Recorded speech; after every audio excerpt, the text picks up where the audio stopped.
నమస్తే ఫ్రెండ్స్, శుభోదయం. ఈరోజు మా కూరగాయల తోటలో పుల్లటి మజ్జిగ ద్రావణం స్ప్రే చేస్తున్నాము. ఇది దాదాపు ఒక నెల రోజులుగా పులియబెట్టిన మజ్జిగ. ఇలా మజ్జిగను కలిపెడుతూ ఉంటే నెల రోజులు కూడా ఏమీ కాదు, చక్కగా ఫర్మెంట్ అవుతుంది. మజ్జిగ ఇందులో పోసుకున్నప్పుడు వెన్న లేకుండా చూసుకోవాలి.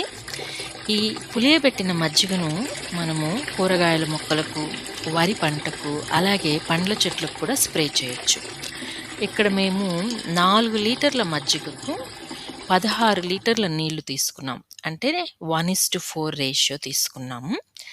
ఇందులో 3 స్పూన్ల ఇంగువ, 1 స్పూన్ పసుపు కూడా కలిపాము. ఇంగువను, పసుపును కొంచెం నీళ్లు వేసి ముందుగా కలియబెట్టుకోవాలి. అలా అయితే మజ్జిగలో బాగా కలుస్తుంది.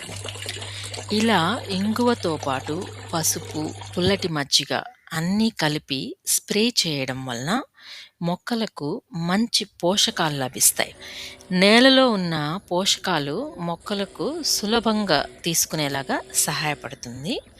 ఇంకా ఇంగువ కలపడం వలన హానికరమైన చిన్న పురుగులు కూడా ఈ ఇంగువ వాసనకు దూరంగా ఉంటాయి.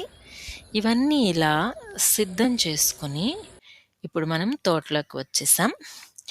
ఇప్పుడు మొక్క మొత్తము బాగా తడిచేలాగా నెమ్మదిగా స్ప్రే చేయాలి.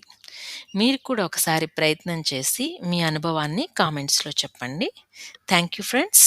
మళ్ళీ మరో వీడియోలో కలుద్దాం.